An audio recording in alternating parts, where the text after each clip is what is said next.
Welcome, citizen, to another Starcraft Nation broadcast. I am your host, Venerati, and in today's cast, I'm going to be bringing you what I believe to be one of the most epic ZVZ matchups I've seen in a long, long time. Of course, now this is after the patch with the Roaches, and since that patch came out, Roaches have been very predominant in ZVZ matchups, and it's been kind of depressing because Roaches are boring to me. I'm sorry.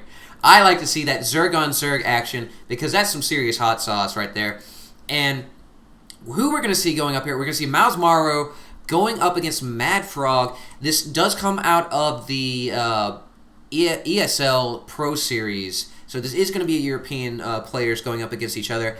And we are on Blistering Sands. Now, Blistering Sands is a pretty awesome map as well for two reasons, in my opinion. One, you've got a backdoor on the main base. You've got the reeds covering it, so it requires you to keep some sort of post on the back.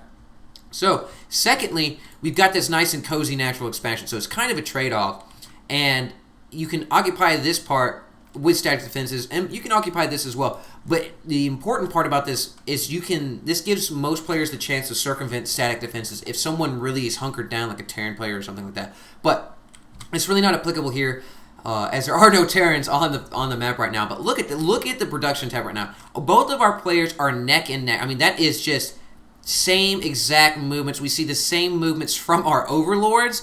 Talk about a mirror matchup. This is mirror matchup in the mode, almost exactly. And we even have the same kind of placements for the spawning pool. So what we generally see is Zerglings going against Zerglings, and then you see the rolling into the Banelings. And the Banelings are really what can make and break an army. Banelings are expensive compared to Zerglings, as you know, but the Banelings can do a lot of damage. One Baneling can take out 10 Zerglings if you get the placement right and you're able to actually get the Baneling up there. It can do massive amounts of damage to those light units. Now, inversely, when you see Banelings coming at you, a lot of these top tier players, even mid grade players, I've done it myself, to where you can take a Zergling out of your main bunch, your little herd, and send it at that Baneling, because the Banelings will generally come one at a time, or maybe there'll be a cluster of them.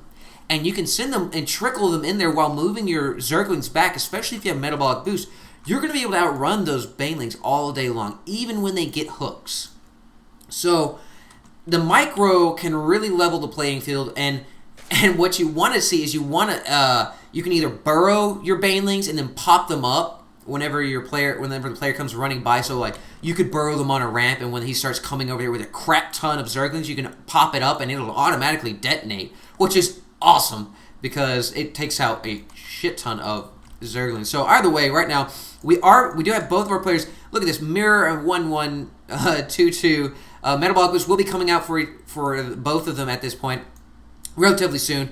And so right now, MadFrog and MouzMorroW just kind of dueling out in the open plains. MouzMorroW does have a few more Zerglings on the field at the moment. Of course, MadFrog will be retreating until he can go ahead and get his reinforcements. And even with these kind of equal matchups, you don't want to engage until you've got some sort of perceived advantage.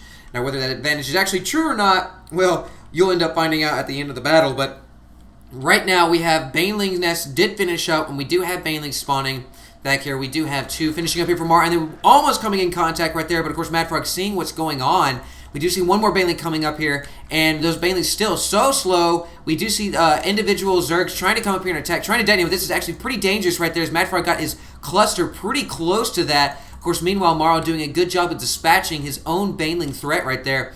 And this one Baneling looks like he's just going to try to get into the main of MadFrog. Of course, MadFrog not going to be having any of this. This one Zergling will be giving its life for the Overlord. And yes, we do actually see it go down right there. Once again, we do see more Banelings enter the field for MadFrog. Even this one sitting out here, we see 6 Banelings right there. One Baneling taking out 2 of those Zerglings.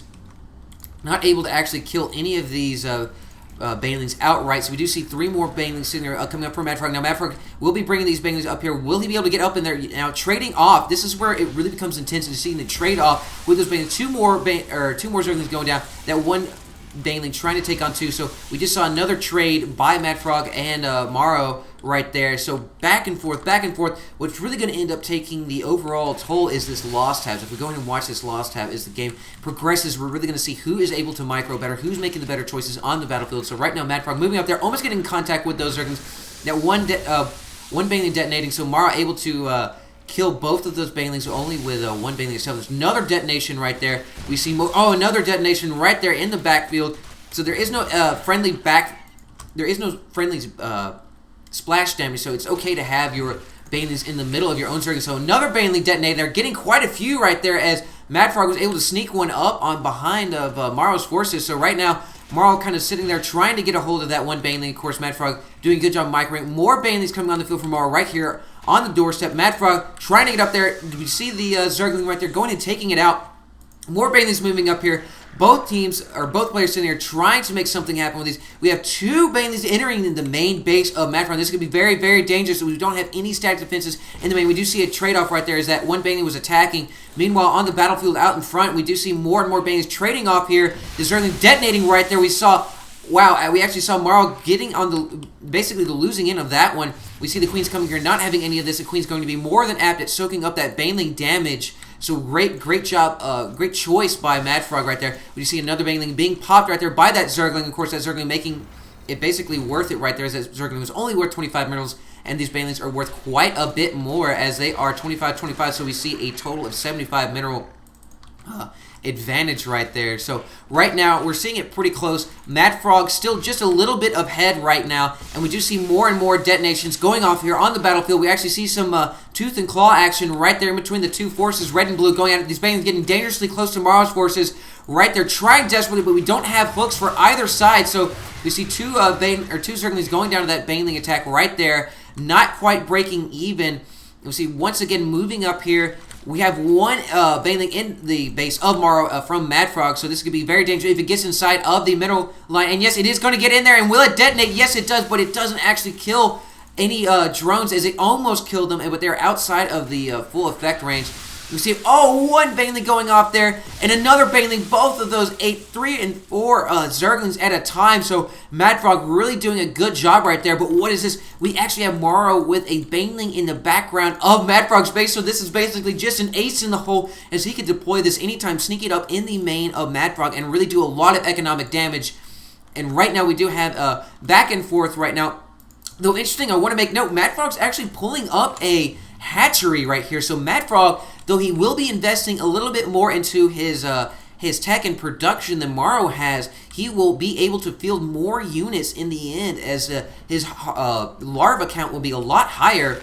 Let's go take a look at the income tab right now. We are at 14, so both players not building any drones right here. We do see a spine crawler coming in for MadFrog as well. So MadFrog going to be hunkering down. We'll be looking to go into a little bit of the mid to late game, even though speaking of mid to late game with just banelings and Zerglings is pretty crazy. So we do have these two Queens attacking these Zerglings. Not going to be having any of that. These banelings, of course, not trying to detonate on that. We do have a massive amount of banelings coming here. MadFrog trying to get a cluster of them, as two baneling detonations will kill any sort of the banelings. We do see that one baneling going off against these other banelings, so weakening them just a little bit. We do see a trade-off right there in between MadFrog and MouzMorrow. Going back to the losses tab, as we see MouzMorrow is starting to fall behind as far as the loss tab, so MadFrog doing a good job. And if one of these goes off right there, and MouzMorrow could really do a lot of damage to all those banelings.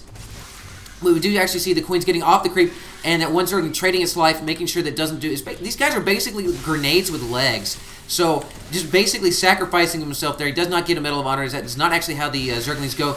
And we do actually have one more just barely trying to get up there. If we can detonate, it can kill a lot of those banelings. Oh, we do actually see that Zergling detonating, and it will be catching 2 or 3 of those banelings right there. So right now, MadFrog kind of ahead. He's got a better base build right here, as the static defense will be protecting the mineral lines. Oh, and MouzMorrow has these banelings going off right there while they're building. And yes, all of those do go down with only 3 banelings of MadFrog. So MadFrog, once again, doing an excellent job of just making sure MouzMorrow isn't able to get a foothold. And we see a lot of banelings being spawned right there. Yes, we do actually see 9 more banelings coming in for MouzMorrow. So MouzMorrow basically dropping all of his minerals on that. We do see him basically just keeping the one hatchery right here. And we do have an engagement right here, as there are a lot of Zerglings for MadFrog, but there are so many banelings, so the banelings will start trickling into the main of MadFrog. Of course, the spine crawler will be more than happy to kill these, as the Queens are not happy with what's going on. We do see one baneling going off right there. We see baneling after baneling getting killed right here, so MouzMorrow is really not being able to do anything effective here, as we see transfusions going down, and MouzMorrow is definitely trying to get in the middle line right here, but we do see the drones evacuating, so we are going to see the drones trying to run away. Is it going to be enough? This one being sneaky. Will it go off? Oh, yes, and it does go off, and it gets so many Zerglings right there. That was a great detonation right there as MouzMorroW really put himself back in the game as far as losses go. So there's only a 300 mineral difference right now. So MadFrog really taking a large hit right there. This Spine Crawler really doing a good job. I like this because none of the units that we're seeing on the field are really that resilient, and the Spine Crawler is going to be able to 1- and 2-shot most of these units, as we do actually see 30 damage versus armor right there. So it will take 2 shots against any of these Zerglings as they are not armored. So right now, the Banelings, though, the Banelings aren't going to be able to do much against these Queens, and MadFrog, knowing that, is going to be sitting here on his front door and saying, hell no, they're definitely playing Red Rover, and none of these Zerglings or Banelings are going to be able to get through because these Queens are going to be able to transfuse each other as they have more than enough energy right now. And seeing that, though, MouzMorroW will not just take no for an answer, and he's going to be chewing on those destructible rocks in the background. So right now, MadFrog will just be bottling up in his main.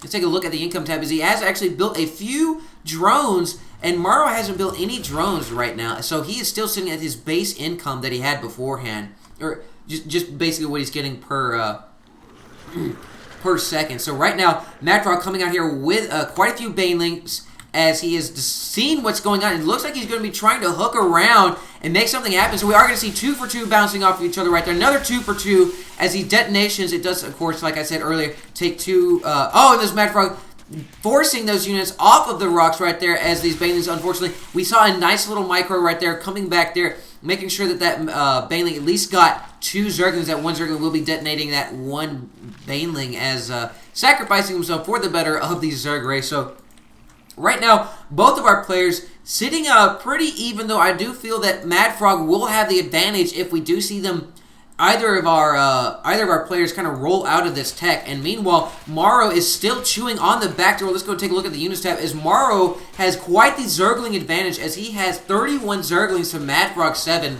and he has quite a few Banelings as well. So MadFrog right now a little bit down as far as the and right now MouzMorroW is going